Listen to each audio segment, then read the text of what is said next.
మీకు మనవి చేస్తున్నాను బ్రహ్మాండమైన మెజారిటీతో చంద్రబాబు నాయుడు గారు గెలుస్తున్నారని తెలిసి కొంతమంది అధికారులలో వణుకు పుడుతుంది, భయపడుతున్నారు, పారిపోవాలని చూస్తున్నారు అనే విషయం మీరందరూ గ్రహించాలి.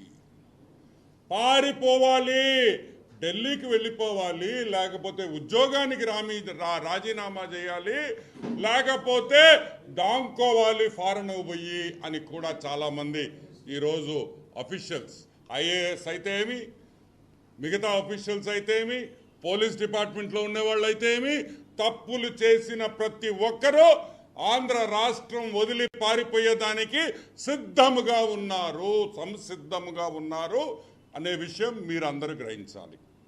ఈరోజు ఒక ఆఫీసర్ గురించి మాట్లాడతాం. అతను ఆఫీసర్ కాదు, ఒక బ్రోకర్. ఈ బ్రోకర్ తిరుమల తిరుపతి దేవస్థానం టీటీడీలో పెద్ద బ్రోకర్ ధర్మారెడ్డి గురించి మాట్లాడతాం. దాని తర్వాత కింద ఉండే చిన్న బ్రోకర్ కరుణాకర్ రెడ్డి గురించి కూడా మనం మాట్లాడతాం. వీళ్ళిద్దరి గురించి వివేకానంద రెడ్డి, వైఎస్ వివేకానంద రెడ్డి మర్డర్ కేసులో బ్రోకర్ ధర్మారెడ్డి ఢిల్లీలో హోమ్ మినిస్ట్రీలో లాబియింగ్ చేసాడా లేదా, లాబియింగ్ చేసి అవినాష్ రెడ్డిని బయటపడేదానికి ప్రయత్నాలు చేసాడా లేదా అనే విషయం మీకు చాలాసార్లు మేము మాట్లాడాము. చేశాడు చేశాడు చేశాడు అని ఈరోజు నేను చెప్పటంలా, వైఎస్ కుటుంబంలో సభ్యురాలు వైఎస్ సునీతారెడ్డి గారు చెప్తున్నారు. ఈడొక బ్రోకరు, వీడిని చూసి ఆశ్చర్యపోయాను, వీడికేం పని ఇక్కడ అని. వీడికేం పని ఇక్కడ అంటే వైఎస్ జగన్మోహన్ రెడ్డి వైసీపీ పార్టీకి ఒక బ్రోకర్గా, ఒక డలారీగా పనిచేసిన ధర్మారెడ్డి అని కూడా మీకు మనవి చేస్తున్నా.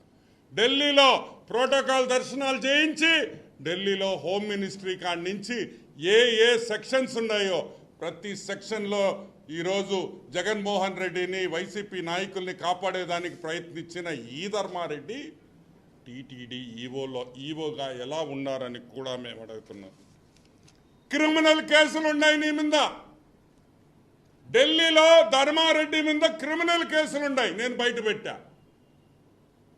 అందరికన్నా ముందర బయట తీసిన విషయం అది, నేను తీసిందే. ఈరోజు మేము అడుగుతున్నాం, 420 దొంగ సంతకాలు, ఫార్జరీ, దొంగ సంతకాలు చేసి దొంగ ఎఫిడవిట్లు ఇచ్చిన ధర్మారెడ్డి ఈరోజు ఏపీ గవర్నమెంట్ ఎలా కొనసాగించింది అని మేము ప్రశ్న